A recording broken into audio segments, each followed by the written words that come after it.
Hi there guys, this is Nikhil from GreedyTech and this is a complete review of Xiaomi's Redmi Note 3. So guys, let's get started. So guys, this is the 16GB variant of Redmi Note 3 that I'm currently using. And this is the grey color. So guys, currently there are two versions of Redmi Note 3 being sold in the world. So we have the one with MediaTek processor and the other one with Snapdragon processor. So the only difference between these two devices is the processor it comes with. And in India specifically, we have two variants, one with 2GB of RAM and 16GB of internal storage being sold at 10,000 rupees, and other device with 3GB of RAM and 32GB of internal storage for 12,000 rupees. Both these devices come with the same Snapdragon processor and currently they are being sold only in Amazon.in. Xiaomi has given a statement that very soon this device will be available on other e-commerce platforms like Flipkart and Snapdeal. And guys, coming to the display, it has something called as sunlight display or luminous display, which basically increases the brightness of the display when you're in direct sunlight. It only works if you have enabled the auto brightness. So guys, in terms of outdoor visibility, it's definitely way better than other devices. And coming to the display itself, it's definitely one of the best displays out there. The colors are really vibrant and the display is really sharp. So guys, as you can see on the front, we have this 5.5-inch Full HD display, which is protected by some kind of a strong glass. We don't know the exact name, but it's pretty tough. You can check out my scratch test video to see how tough it is. So guys, coming to the entire build, this entire device is enclosed or covered with this metallic back or metallic back panel, and it has these two plastic strips at the bottom and at the top for antennas. And on the right side, we have the volume rocker and the power button, and on the left side, we have the SIM card tray. At the bottom, we have a microphone hole and a micro USB charging port. And on the top, we have a microphone once again with 3.5mm audio jack followed by an infrared sensor. So guys, once again on the back, we have the 16 megapixel camera with f2.0 aperture and face detection autofocus, followed by a dual tone LED flash and a fingerprint scanner. And at the bottom, we have the speaker grill. If you could notice, there's actually a slight bump over here. So I just hope you can see this. This is actually a design choice. As we have the speaker grill at the back of the device, when we place this device on the floor or any flat surface, it will simply muffle the audio. So because of that small bump, the audio is actually a little better than without the bump. So that's the only reason we have it, and it's completely useless when you place your phone on any smooth surface. And guys, coming to the build, holding this device is very comfortable as we have these curved edges. The entire back panel is made up of metal and it has a nice smooth finish to it. It looks very premium and all, but it's very slippery. And as this back panel is completely made up of metal, it will definitely get a lot of scratches. So I would definitely suggest you to put on a case to it. Coming to the placement of these buttons, they are placed in a very convenient place. You can access all the three buttons just by using your thumb. And coming to the placement of the fingerprint scanner, once again, it is very easy to access it just by using your index finger on either of your hands. So you can easily access the fingerprint scanner without looking at it. The only disappointment that I felt with this fingerprint scanner is it doesn't have a very good depth to it. If it had a little more depth to it, it would have been much easier to access the fingerprint scanner. It's not really a big deal, but that's something I wanted to let you know. So guys, coming to the front of the display, we have this capacitive touch buttons down at the bottom. On the center, we have the home button. On the right, we have the back, and on the left, we have the menu and recent button.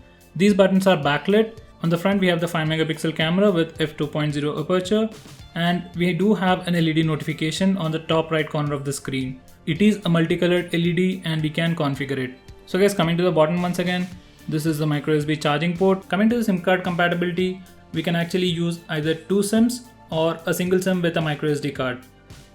So we can either use a micro SIM and a nano SIM, or else a micro SIM and a micro SD card. So guys, coming to the camera, this is how the camera app looks. On the rear, we have the 16 megapixel camera with f2.0 aperture and face detection autofocus. So it does focus objects very quickly, and as you can see, it does take pictures very quickly. On the front, we have a 5 megapixel camera with f2.0 aperture. This is the camera app, and if you swipe left, you get all these live filters, and if you swipe right, you get additional settings. These are all the modes that comes pre-installed, and if you press this button, you'll go to the settings page. Even though the processor is very powerful on this device, we cannot shoot 4K videos using this device. We can only shoot up to Full HD and there are no options for slow motion and fast motion. Even though this device has a pretty powerful processor, we can't shoot 4K video, but we can still shoot time lapses and slow motion video. We can select the options from here. As of now, the rear camera performs really well in good lighting conditions, but it's really terrible at low lighting conditions. If it's just a software issue, it can be fixed with the future updates. So guys, going on next. So guys, if we come to the software aspects of the phone, this device is running something called as MIUI 7 on top of Android 5.1.1. It is a very heavily skinned version of Android, and because of that we get a lot of customization options along with a lot of features. We do have the option to change the themes, which makes the device look completely different from other devices. It is definitely not as powerful as Cyanogen's theme engine, but it still does a pretty good job. By the way, this is TSF shell, it's not the stock launcher. So apart from the themes, we do get some nice customization options. For example, they have completely changed the notification area. This is how the notifications look. And if you swipe left, we go to the notification toggles area. So this is your brightness slider, and at the top, we have a fixed music player widget. And these are all our toggles. And there are some nice customizations like this toggle. So once you enable that, these capacitive buttons will be disabled, which is very useful when you're playing games in landscape mode.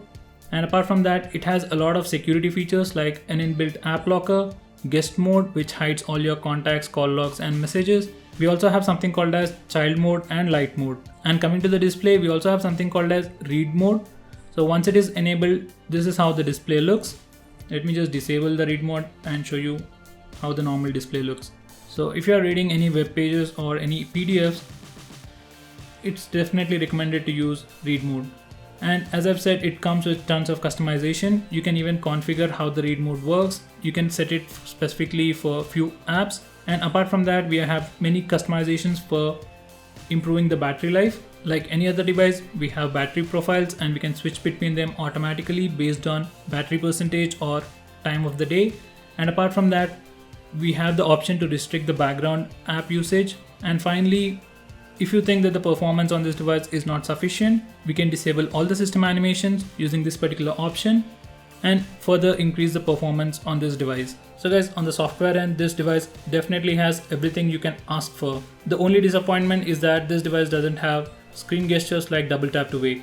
So that's something that I really miss. So guys, coming to the performance aspect of this device is powered by a Snapdragon 650 processor, which is an hex-core processor which contains 4 Cortex A53 cores and 2 Cortex A72 cores.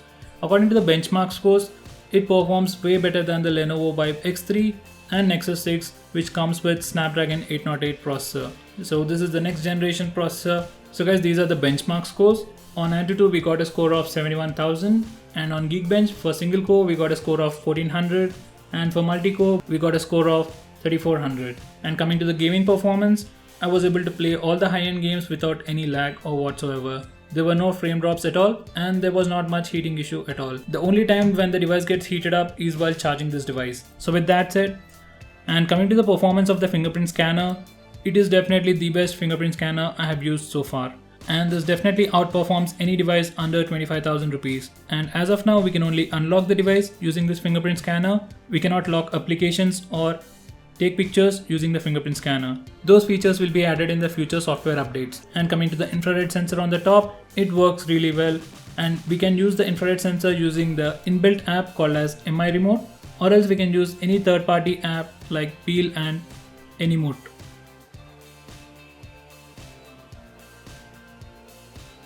So guys, this is how the MI remote looks like, and this is how the TV remote looks like on this app. So guys, finally coming to the battery aspects of this phone, we have a non-removable 4000 mAh battery which comes with some kind of a quick charging technology, and you can charge this device from 0 to 75% in less than 90 minutes, and you can definitely charge the entire device in less than 2.5 hours.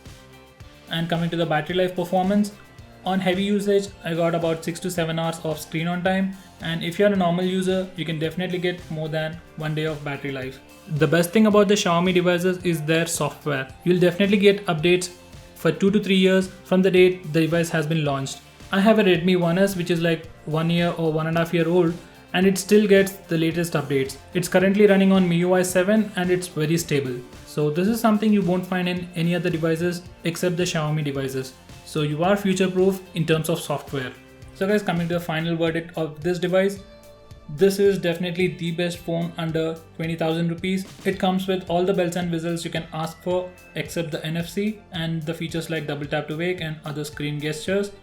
So apart from these things, it is really a beast of a device in terms of performance, software features, and the best thing is that we have something called as MI Protect, which is an insurance policy provided by Xiaomi. For a price of less than 400 rupees, you get MI Protect, and no matter what happens to your device, you can get it fixed for free if you have the insurance. And for people who have doubts about MI Protect, I have accidentally broken the display of an MI4 which is covered under the MI Protect insurance, and I got the screen fixed without any extra cost. So guys, that's the advantage of having MI Protect, and I guess that's a pretty good reason to buy this phone or any other Xiaomi devices. So guys, if you're under a budget of 15,000 rupees, you don't need to look anywhere else. You can directly buy this phone without any second thoughts. On the final note, I would suggest you to buy the 32GB version instead of the 16GB version because it has a much better multitasking experience than the 2GB version. And if you're someone who is willing to spend more than 20,000 rupees, I would suggest you to wait for MI5. So there you have it guys, this is my complete review of Redmi Note 3. If you like this video, give me a thumbs up and share it with your friends, and subscribe to my channel to see more videos just like this.